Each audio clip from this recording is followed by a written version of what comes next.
Hello and welcome to another episode of the FemiNinja Project. And thank you so much for tuning in. I really appreciate it. We have a fabulous guest today. She is so energetic and she has some wonderful information to share with us. Her name is Jessica Stevens, and she is a former corporate marketer turned social marketer, online entrepreneur, and podcast host. She is passionate about supporting people in transforming their daily actions to be on purpose and love their life. Her podcast is called I Just Blank, Now What? And is about sharing stories of everyday people who have unexpected situations happen to them and how they moved on from them.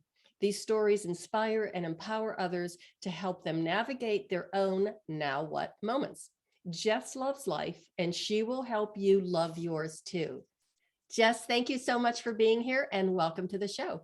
Well, thank you so much for having me. It's such a nice, refreshing change to be a guest on a show versus being a host all the time. But I love coming on other people's shows and sharing my story and getting to know different audiences.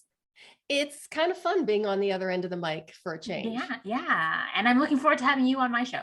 And I'm looking forward to that too. So let's just get started and tell the audience, because you have an amazing story and it's very interesting about how you navigated a lot of, let's just say, roadblocks and obstacles to get where you are today. And it basically started when you were working in corporate and then you fell in love. So take it away, Jess.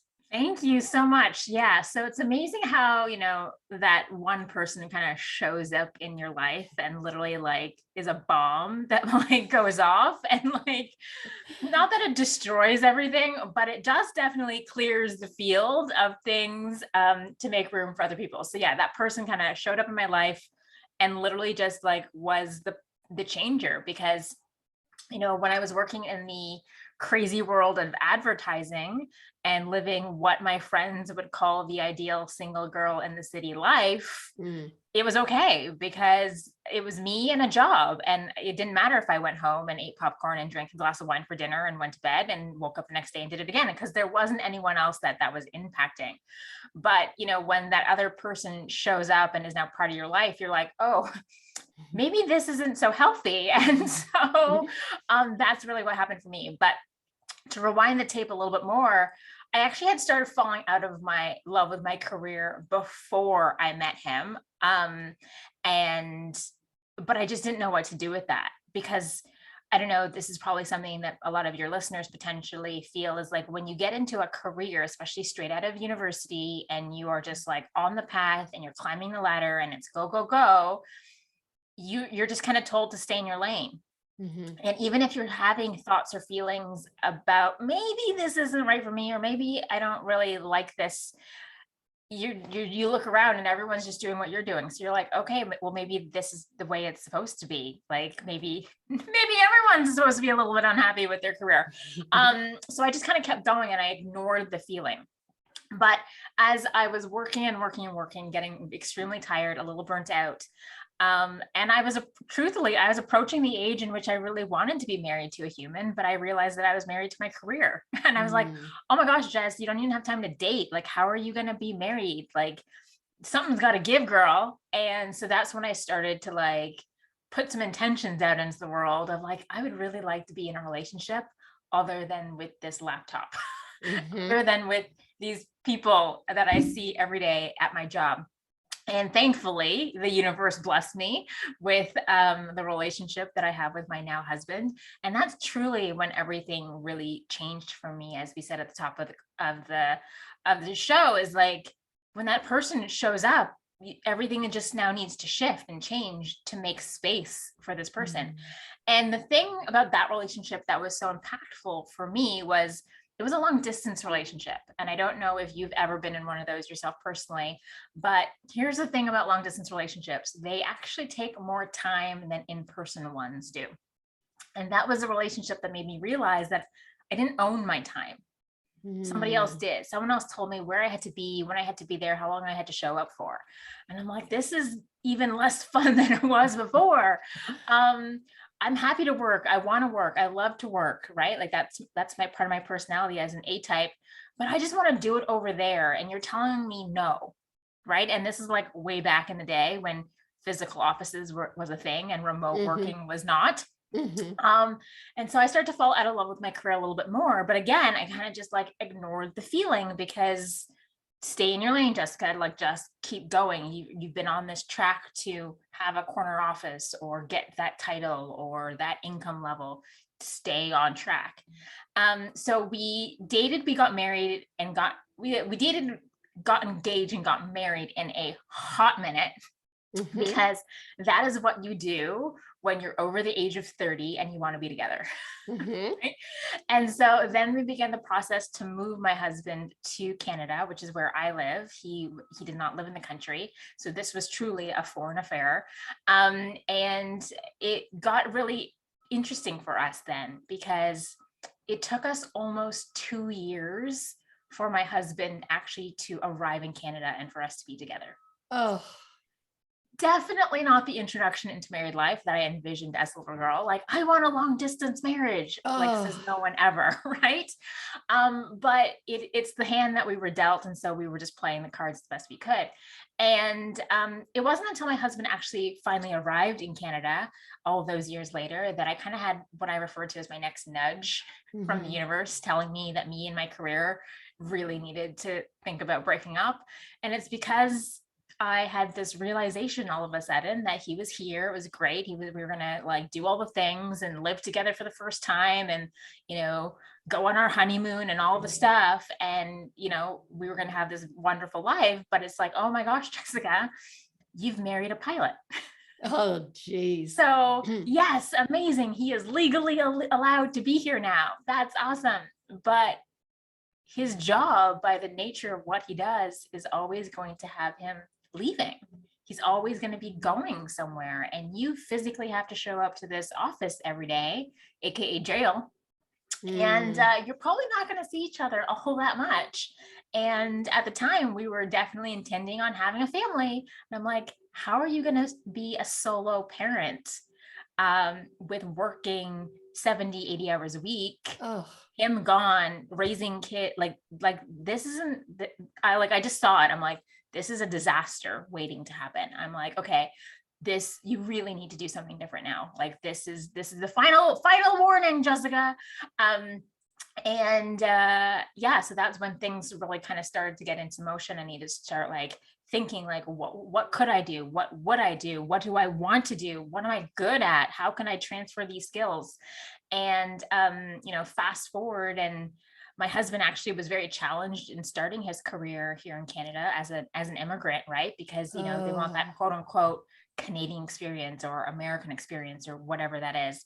And so he couldn't find a job here right away. And so we were now entertaining for him to go look for pilot jobs in other countries. And we were Oh. potentially going back to a long distance marriage. And I was like, oh my God, like, how are we having this conversation? Are we seriously going to send you away after, you know, years of working to get you here and thousands of dollars? But the answer was yes, because, you know, he loved his career. He was a pilot. That was his Mhm. passion. And I was so happy that he had a passion. Unlike me, I was like, I'm not really passionate about what I'm Mhm. doing. He is. So you keep doing that. We'll figure it out. I need to change. I just don't know what, but now Mhm. I need to like put this together quickly. And that's again when the universe kind of conspired with us and helped me figure that out real quick. And so the day that my husband left to go interview for a pilot position in another country, I dropped him off at the airport in the morning, went to the office. Girlfriend called me and she's like, what are you doing tonight? And I'm like, nothing, I'm home alone. Kirk just left. And she's like, great, come to an event with me. And I said, sure, what kind of event? She's like, shopping. I'm like, sold, girlfriend. I am there, right? Like a little retail therapy is exactly what this girl needs. And I went, and it was for a social marketing brand and company that I had never heard of before in my entire life. And it was in the health and wellness industry. And this woman did this presentation about these amazing vegan, non-GMO, gluten-free, clean beauty, all of this great stuff about, you know, these products. And I'm like, awesome. And I totally bought into the product story because I worked in advertising and I knew all the Mm. lies we told about products all the time, right?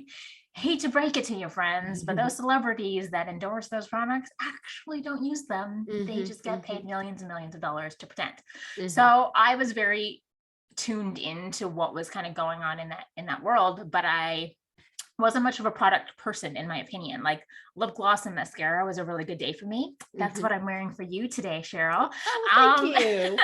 And I'm like, cool. And then this woman started talking about like the business behind the brand and what it meant to be a consultant and a brand ambassador for the company. And she's like, it's part-time. You can build it alongside of your existing life and career and your kids and commute and your dog. And what, like, this is built for busy people. I'm like, well, I'm the busiest person I know. So that's a good thing. And then she's like, you know, it's really, you know, great community and opportunity and all the things. And then she like waves her phone at me and she's like, and it's digital and mobile. And literally, Cheryl, that's when my ears perked up like a puppy dog. I was like, oh my God, what? Like, you don't physically have to show up to do this thing?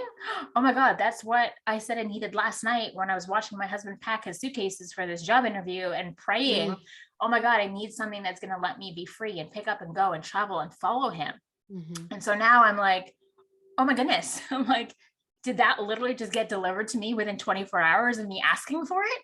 And the answer was yes. And so, you know, I bought some product for that night, went home, couldn't sleep. I was just like so jazzed up and excited about what was possible. And like, what if this is the thing that I could do that could help me get out of this corporate office jail cell of mine? What if this is the thing that could let me be free and follow my pilot husband and his career wherever that could take us in the world, right? That is so funny that you said that, because all I could think of when you were talking about that was, oh, she just got her ticket to get out of jail free card. Yeah. I mean, right? That's great, because that's what it feels like. It feels like that sometimes for a lot of people, and to varying degrees, right? Like we all know that there's varying degrees of jail too. Like there's like, you know, local, like, you know, not so bad, still have some freedoms, whatever. And then you have like security, max, solitary confinement. Like that's what someone's career could kind of feel like. And just like, where are you in the system? Right. And so for me, I was like quickly moving from, you know, basic gen pop to, you know, more of a serious jail situation because of my life was changing. And now, so the job was feeling much more constricted. So yeah, it was my get out of jail card that I happily checked and grabbed. And so yeah, I jumped in. I'm like, oh my God, this is the thing. This is going to be the thing that gets me from where I am right now to where I want to be. And where I wanted to be was with him. I wanted to be with my husband, because here's the thing. The longest amount of time that he and I spent together in one sitting before one of us would leave the other person was 3.5 weeks. Oh. And we did not break that record of that until we had been married for 3 years. Oh. So being together was really appealing to me. I was like, I will do anything for us to be together, because I definitely did not get married to get divorced. Right. I did not want to be one of those couples that I had seen very regularly in our Caribbean culture of spouses who live in separate countries. Like that's kind of normal. And I'm like, that is not going to be my marriage. Yeah. I am not doing that. And so whatever I had to do to A, support his career, and B, keep us together, I was going to do. And this was my ticket. So I jump in, I start my social marketing business, total ignorance on fire. I have no idea what the hell I'm doing, but thankfully that industry is amazing because it comes with a built-in business coach, right? It comes in with a mentor to guide you through all the things. And I would just like had blinders on. I'm like, let's go. I was very coachable. Whatever she told me that I should do, I did. And within a fairly short amount of time, I was able to replace the income that I earned from that corporate jail cell job. And I was able to walk away and have some more choices and freedoms. So I have one question for you. How soon was it before you were able to quit your job? Did you do it the next day after you went to that? Oh gosh, no. Okay. It takes time. Like this is work. Like this isn't just like sign up, snap your fingers, and all of a sudden you're making the money. No, it took me 2 years. So you were actually still in that corporate position while you were building this Yeah, that's the best business part as about well. it, is that it's side hustle style. It's a part-time business that you can do Ah, alongside of other things, which was really important for me because mhm, I couldn't afford to quit my job. I was the only one mhm, making money, mhm. right? I was the sole income earner. And Oh, so I whatever I did needed to be part-time, needed to be a transition, a mhm, gradual departure. Like I used it, my business, as my exit strategy. And that's what I mhm, called it. I'm like, this is my exit strategy. This is the thing that's going to get me from where I am to where I want to be. Because truthfully, I didn't know exactly where I wanted to go or where I want to be. mhm. I just knew I wanted to be with him. But did I have aspirations as a little girl of being a social marketer? Like, no, like Yeah. no one thinks that that is going to be their ultimate career. I certainly didn't. And I didn't treat it as the end. I just treated it as the now.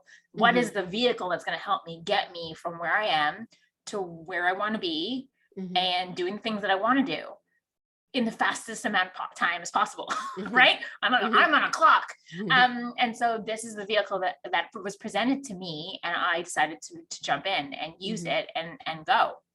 So yeah, it still took me 2 years mhm.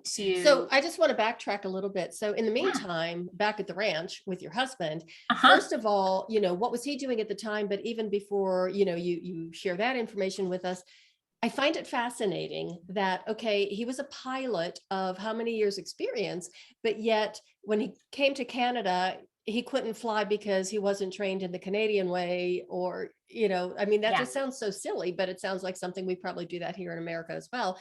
But it's like, okay, but he's got all these years experience under his belt as a pilot, but mhm, yet he had to start basically from scratch or at the back yeah. of the line. It's something that many immigrants face, many professionals, whether Hmm. you are a pilot, a doctor, a dentist, a lawyer in some other country. When you show up to a new place, whether it be Canada or the United States, they were like, what are your qualifications? Hmm. Right? Where did you learn all of this? Hmm. And is it the same as our, where we, Standards, right. standards? So even though some of these immigrants have high level of educations and are, years and years of schooling, because of how the North American system is, it's not recognized. Hmm. um or they, even if you have all the credentials, well, you're new to the country, you got to pay your dues, Right. right? Right. And it's a very unfortunate part of society and the system in Mhm, North America, right? mhm, Especially for immigrants coming from certain countries. Other mhm, countries, not as prevalent, right? If you're mhm, coming from, say, the United Kingdom or mhm, Australia, where they're like, oh, we your path is kind of like our path, so yeah, we'll take you at whatever credits. But mhm, if you're coming from other parts of the world in which it's not recognized or not valued at the same level, well, then you're in a situation. So his path was, he went for that interview, didn't get that job, but it led to something else that led to mhm, something else that had him, potentially being able to, do some work, flying work for a company. But things were taking so long that he couldn't take the job because it would have kept him outside of Canada too long. And because remember, we're working with a residency situation, and he can't, you have to be here, right? To hold right. on to your residency, you have to be here for a certain amount of time within another window of time. And had he taken that job, he would have been gone far too long, so he had to walk away from it and come back. And so we decided for him to come back to Canada and be here and just be patient, just apply, Mhm, apply, apply, apply. And thankfully, because I now had my business going alongside of my full-time career, we could actually afford for him to be patient. So that mhm, business gave us so many gifts, but patience was the number one. It's like, okay, we just need to be patient. So he applied, finally got his first job here in Canada.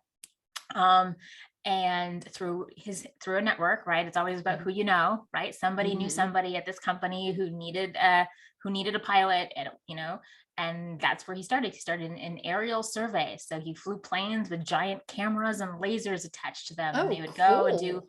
photo surveys of the land, right? Deforestation projects, or scanning the railways between this part of the country to that part of the country, like Mhm. whatever the projects were.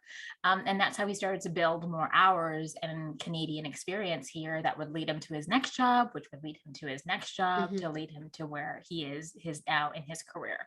So yeah, because I made a choice to start this business to help me be free, it also Mhm. bought us time for him to be able to do the thing that he loved as well.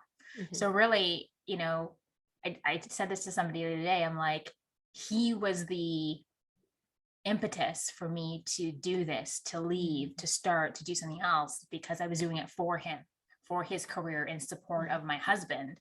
But in, fast forward 7 years, it was the best thing for me, right? And Right. in hindsight, Right. I'm the one who benefited the most. But at that time, in the moment, I was doing it for him.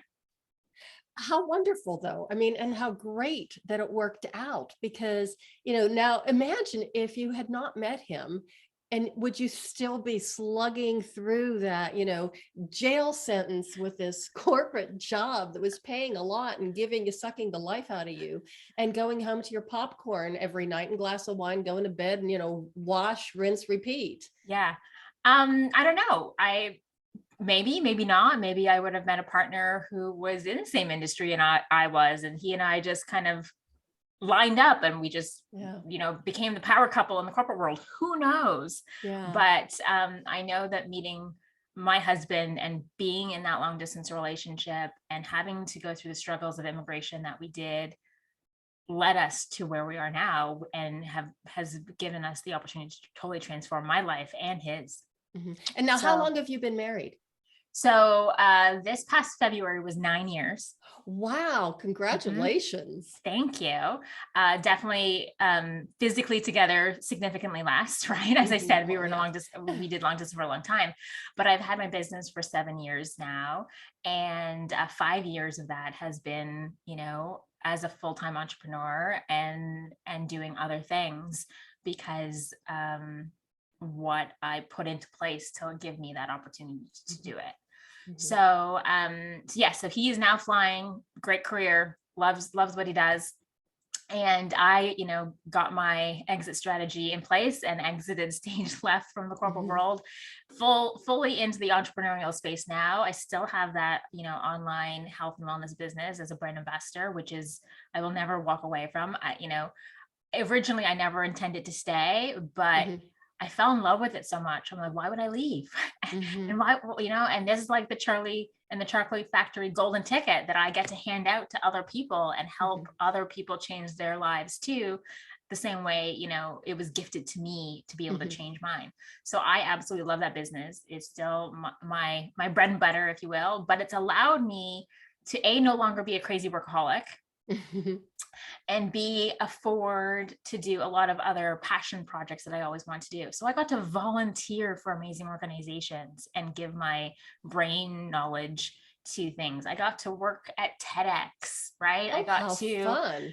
I got to do like set up a conference for them. I got to, work for amazing organizations like Dress for Success that, help Mm-mm. women, start transitioning into the, working world and up leveling their skills and all that stuff. So I love being able to like give back to important organizations How like that. perfect for you. That's a perfect, I know. position because you know that industry so well. Yeah, and I love fashion and I love helping people and I like, supporting women. So it just got like the perfect, thing that came together. And last year, I pulled another passion project off the shelf, and that was starting my own podcast. It was Mhm. something that I always wanted to do, but just, A, never had time for, or B, Mhm. was probably a little scared to do it. But through, all the growth that I had done in building my business and needing to put myself out there and all the lessons that I learned in from social marketing, I'm like, okay, Jessica, now's the time. Like, let's Mhm. get the show. You keep watching other people do the thing that you say you want to do. Mhm. It's time to do it. And so I started my show, and it's called I Just Blank. Now what? Mhm. And it was inspired by the time in my life when I got laid off from my job for the first time ever in my career. Oh. And it was actually a bigger problem for us personally than it was for me professionally, Mhm. because we had just gotten married. And we were in the middle of my husband's immigration. And I was my husband's sponsor. Obviously, we got married and I sponsored him to come to this country. And so you have to prove to the government that you can take care of this person or they won't let them into the country. And so even though I was a really good employee for 13 years, I couldn't collect unemployment insurance when I got laid off. Because had I done that, they would have instantly rejected his residency application, being like, well, Jessica, if we're taking care of you, how do you expect to take care of him? Sorry, denied. So even if I had only gone on EI for a month in between jobs, he still would have been rejected. So I had to freelance, consult, contract, do whatever I had to do to pay my bills, pay my mortgage while I looked for another full-time job in the 6-figure income bracket. Wow. Because I was a director at the time. I earned big bucks, and that's what the government needed to see from me in order to let him into the country. So that story is packed full of some really big life lessons. And I would, as a coach, share that all the time with people talking about like, well, how are you going to figure this out? What are you going to do? What's the next best step forward? And, you know, people would come to me and say, oh my gosh, Jess, like that story filled with so many amazing lessons. I'm like, I know. And I got a dozen more where that one came from. And that's what inspired me to start the show, because the truth is we all have these stories. We all have stories in our lives where life came at us, good or bad. And we're in a moment where we needed to figure out what was next. And so that's what everyone loves so much about the show, is because it's a blank, like you fill in the blank. I just got laid off. Now what? I just got married. Now what?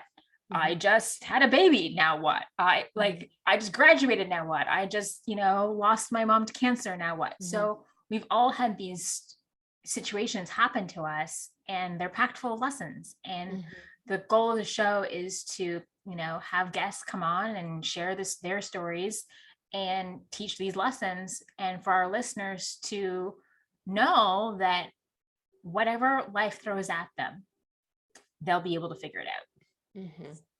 And inspire them to take the first step. Well, I think you're just an amazing example of what I would call patience and perseverance, because you certainly, kind of like the poster child for that. And pleasantly persistent is what I like to say it too. Oh, that's very pleasantly persistent. Yeah. I like that, as well as overcoming obstacles, because you have to be pleasantly persistent. And I like the way that you said that too, because, if you go about it with, oh, how am I going to get through this? And I can't do this anymore. It's the mindset. It's that positive mindset. And that kind of feeds your energy to keep going and figure a way out, because there's always so many pathways that you could take and trying to overcome something that just gets thrown at you unexpectedly. Yeah. And sometimes you do have to detour. Sometimes it's like, there is no going through this. We need to hang a hard right and go in another direction. But sometimes the only way out is through. And sometimes the only way around is around. Right. And literally pivoting and going in a whole new direction than you thought. So yes, pleasantly persistent, patient, and perseverance, all of the P's. And that's been a trait of mine, I guess, for a long time. But it's really served me well since becoming a pilot's wife and being in a long distance marriage. And I joke with people all the time. I'm like, being in a long distance marriage prepared me to be a pilot's wife, because now that he's gone for a week here, a week there, I'm like, oh, that's easy peasy. We used to do months at a time. So I can do a week. That week sounds lovely. Yes. I want to pivot back to the podcast because of what you said when you were thinking about starting a podcast, because, maybe it was just being, overwhelming or scary. And starting a podcast really is very intimidating. And it does take an awful lot of patience, perseverance. What was it? Pleasantly persistent. Pleasantly persistent. Got to write that down. Yeah. So what was that experience like for you once you said, okay, I'm doing it, and you just launched it? How did you feel about that? Were you nervous? Were you, confident? Were you like, I have no idea what's going to happen, but I'm going to do it anyway? A little bit of column A, a little bit of column B. So what happened for me was, when I have an idea in my head and I lock in, I'm kind of like a dog on a bone, right? I'm like, I'm doing this. I don't know how it's going to happen, but this is what I'm doing.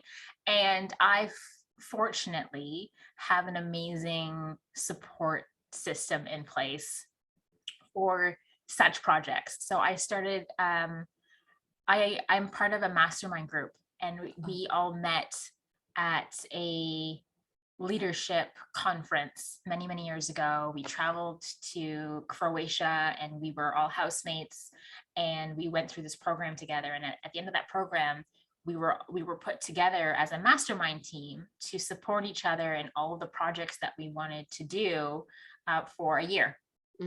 So we this was in 2019 that we formed our mastermind group. Timing amazing, let me right.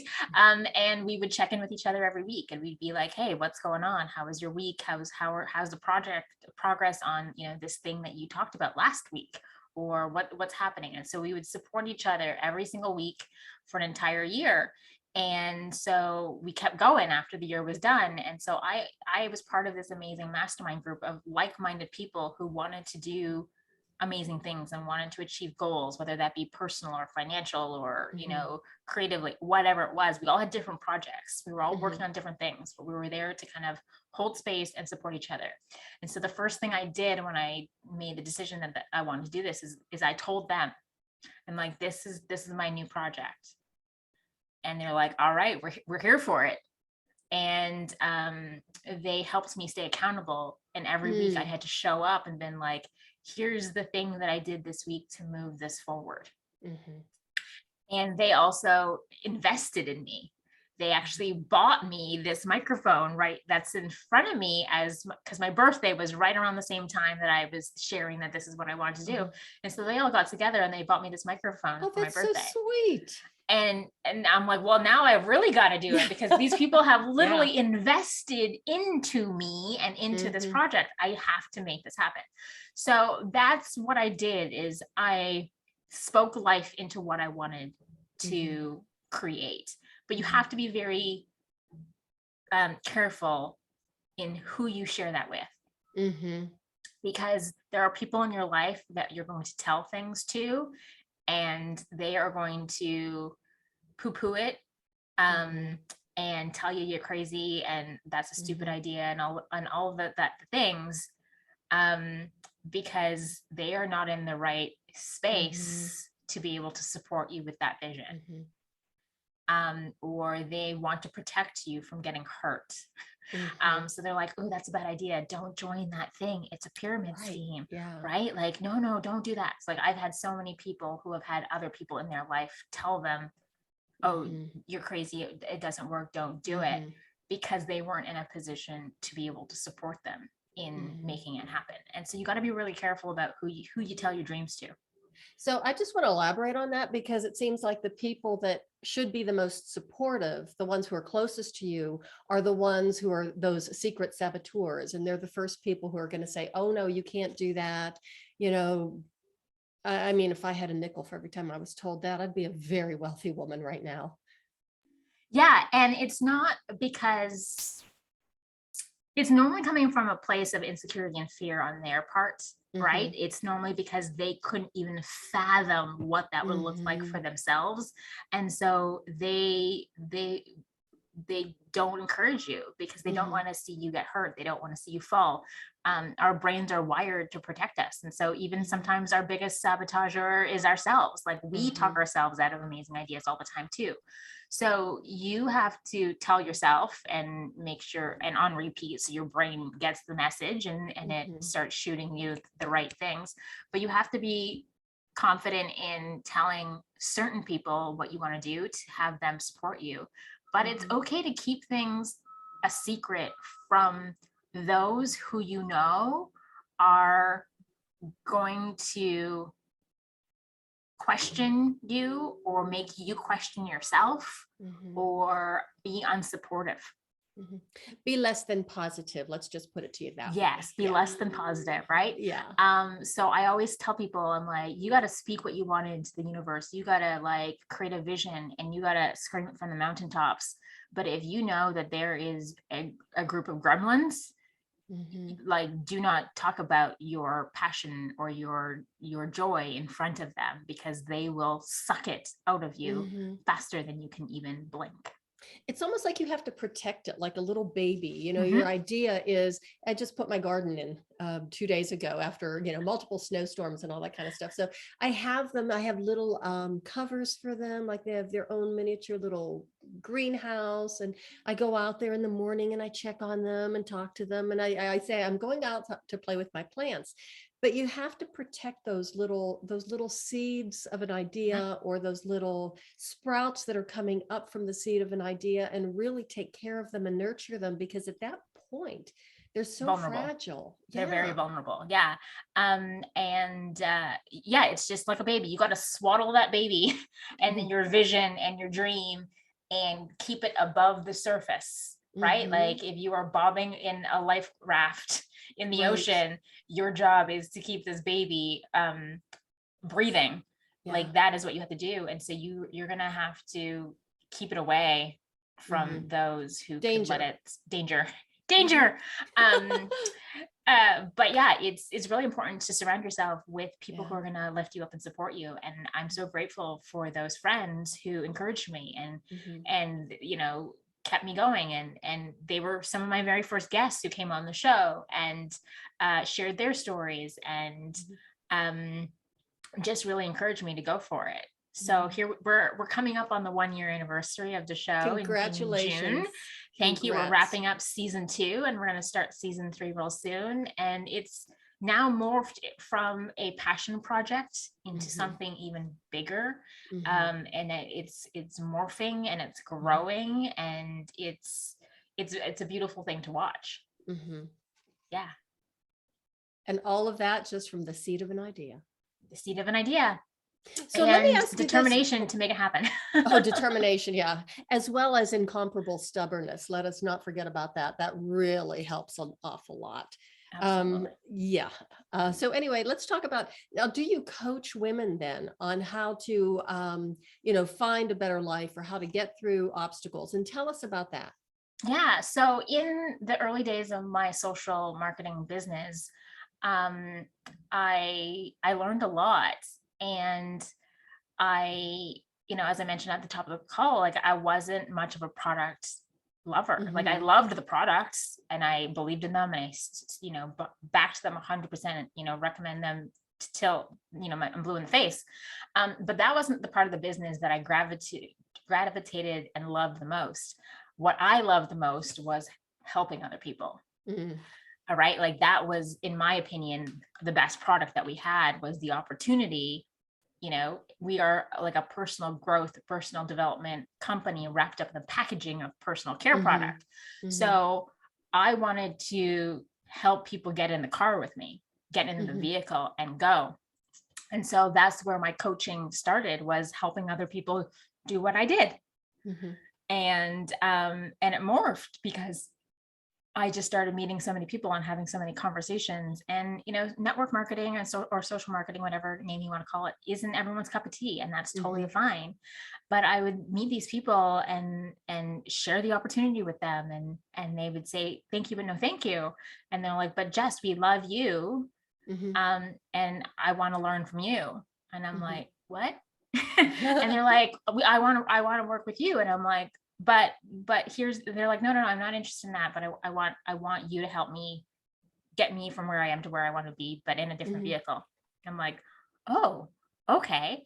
And so that's how my coaching kind of morphed as well, very organically. It started in social marketing, obviously, because that was the Hmm. vehicle I was in, but people wanted to take a different ride. I'm like, okay, let's take a different ride. Hmm. And I would still help them through transitioning, because a lot of the same skills, whether it be transitioning their health, their relationship, their career, whatever it is, still is based in the same principles. Hmm. Right. So I started coaching people in other aspects of their life or career, using what I had learned from my social marketing business. Wow. Okay. So at this point, tell us how people can get a hold of you. So I love to hang out on Instagram. So I'm at Mhm. jess.loves.life. You can find me there on TikTok as well.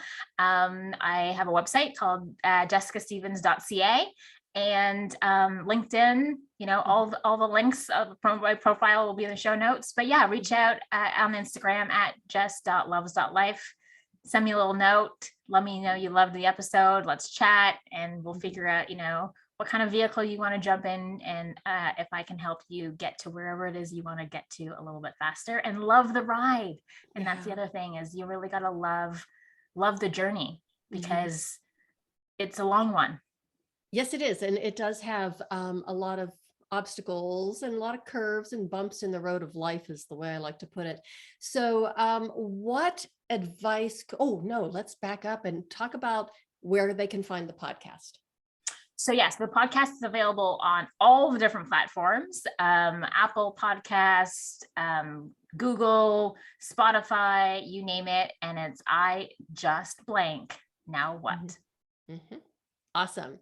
And is there anything else you would like to share with the audience that we haven't covered yet? Oh, we covered so much. I think Mhm. the last thing I just want to share is um you got to believe in yourself. Mhm. And if you don't, you got to borrow the belief of somebody else Mm. until you can believe in yourself enough. It's kind of like what we're talking about, that seed. Like, you got to plant the seed of belief, but Mhm. until it actually starts sprouting and growing and you can see it, borrow somebody else's belief. So as I said, surround yourself with other people who are going to lift you up, pour positivity over you, encourage you, tell you you're a rock star, you're awesome, go for it.